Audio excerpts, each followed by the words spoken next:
Eric Termuende is acknowledged globally as a thought leader on the future of work. He is one of the leading voices in conversations about workplace culture. He's on a mission to change the way we talk about work and how we get fulfillment from it. The co-founder of Now Innovations. A best-selling author on the topic of the future of work. Rethink Work has become a must-read for today's leaders. An international speaker. His work has been featured in Forbes, Drive Global, Huffington Post, TEDx. Recognized as a top 100 emerging innovator. Welcome, please, Eric Termuende.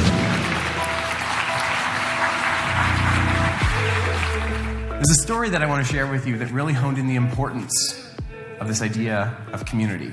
5.5 years ago, I'm sitting at my desk, and they were handing us Red Bull. Along with the Red Bull came a handout each. And on the top of the handout, it said, "Can you make it?" So he said, "We want you to be part of a global challenge. There will be 100 teams of 3. The challenge is for you and your 2 teammates, should you win, to get from London to Berlin in 7 days." 6 weeks later, we're on the River Thames in London, about to embark on the journey of a lifetime. The gun goes off, and 300 people are running around like chickens with their heads cut off. We had no idea where to go. Now, it's worth mentioning that these guys, myself, Ben and Connor and I, we were colleagues. We came together based on being aligned in the skill and aligned in the outcome. We wanted to make it to Berlin. But see, we started to crumble. And I said to the guys, I'll be the first to admit, I said, look, if we're not out of here in 24 hours, I'm calling it, guys. I can't do this. We're going to starve. Like, we hadn't eaten in a day. How are we going to get another 2,000 kilometers to Berlin? We can't do it. And that's when the Swedes came in. And it looked like they were having a totally different competition. It didn't even look like they were in the same race. They said, look, you guys have done really well at building a team, but you haven't built the sense of community. You're aligned in the skill and you're aligned in where you want to go, to Berlin, of course, but you haven't put fellowship, camaraderie, and each other first. I think sometimes we need to go back to basics to get to where we're going next. I think the fastest way that we can speed up human connection is to slow down. So that's what we did. We set ourselves aside. We took an hour. We said, how can we do this, fellas? How can we put each other first? And when we started to give each other roles and responsibilities, gave each other time and space, when we started to fit in, when we started to feel like we belong, we got to where we were going faster. This change, though, is small. It's a 1-degree shift, I'd like to say. Because when we shifted from building a team to building a community, we stopped thinking with knee-jerk reactions and we started thinking from our gut. We had the sense of belonging, of something deeper and more meaningful than team. And I think that if we want to work well into the future, we have to make this shift. And I can't even begin to make up what happened because it was so incredible. See, what happened is we actually made it 3,400 kilometers. We visited 6 countries. We traded 124 Red Bull, took 13 modes of transportation, and ended up having the party of a lifetime.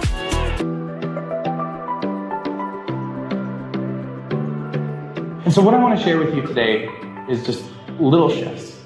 Again, so small that you might not even be able to see them.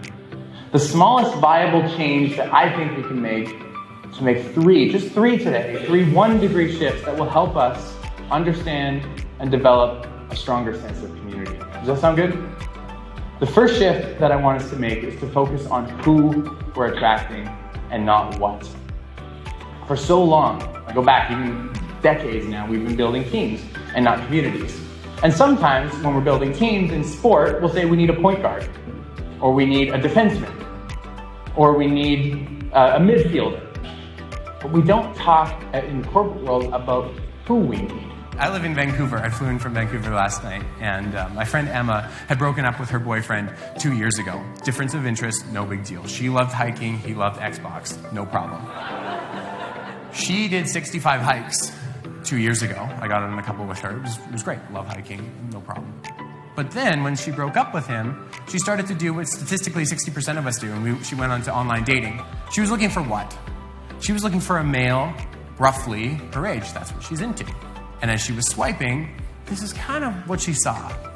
Guy after guy after guy after guy after guy. Sure, I mean, they fit what she was looking for, but after date after date after date, it wasn't happening. She was getting frustrated. I think we do this with talent, by the way, too. We're looking for skills, requirements, education. Do they have them? Yes, but they come in, they're not a good fit. I said, Emma, why don't you go somewhere where you're connected to? Why don't you focus on who you're trying to attract and not just what? I said, go to the hiking club and see who you meet. Last year, they got engaged. Her and the president of the hiking club. They went on 75 hikes last year and they couldn't be happier. So if we can break past this conversation and start talking about who people are and not just what they are and how they can bring value to our community and how they can align with the experience that the people in our community are so proud of and love so much, that's when I think we can build an intentional future.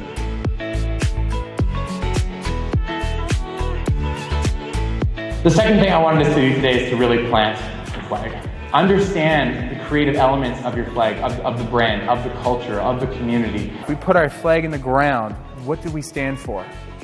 And on the flip side, what are the three things that we're not? So often we talk about this innovative culture that we provided, that we're welcoming, that we have this sense of belonging, but we don't actually talk about what it is. We're scared and worried that we don't have the dogs running around in the ball pits like Google does, that we don't have nap pods, that we don't have flexibility and freedom or something like that, like other companies might. And what I want to suggest is that, okay, that's fine. The things that we aren't are what make us who we are.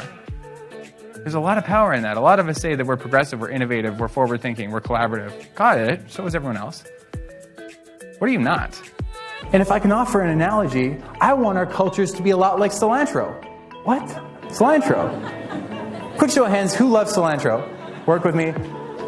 Who hates it? There's some like real enthusiasm, I love it. How about pineapple on pizza? Who hates it? Right. They're polarizing. You either love it or you hate it, and there's not much in between. And what I would challenge us to do is to ensure that our culture is as polarizing as cilantro, as black licorice, or as ham and pineapple on pizza. When we can embrace the polarizing, what I want to suggest is that we understand the heart of our organization, of our team, of our communities. What are your habits? What do you do on a daily basis? What are the behaviors that you like people to show up as? What are these things that bring your mission, vision, values to life? There's no best culture, or this idea of a universal best culture. It doesn't work. But there is a best culture for us. The third thing that I want us to do today is to give everyone a paintbrush. When we feel like we belong and we're part of a greater community, we simply do better. What I came to realize is that the root of happiness is a sense of contribution. The ability to feel like we're moving the needle forward. The ability to feel like we matter. And if we feel like we can contribute, we can see how we're moving our organization and our community forward. And in a world that has never been this distracted, that has never been this noisy, that has never been this busy, I think the more we can make people feel like they matter, the better we can create the sense of community. When I look at giving everyone a paintbrush, what it really says to me is, how do we get people to come together and get to know who we are outside of the job title? When we can break these barriers, when we can be resilient, but when we can be innovative, and when we can come together to create a more intentional future, great things happen. So what I would encourage you today to do is to make those little shifts. Understand not what's happening here, what our knee-jerk reactions are, but what is our gut saying? How do we build a better sense of community? How do we give each other time and space? 1 degree shift now is small. But if we continue to pivot and shift 1 degree, if we make those slight changes, the future of work is not something that happens to us. It's something that we create. Thank you very much.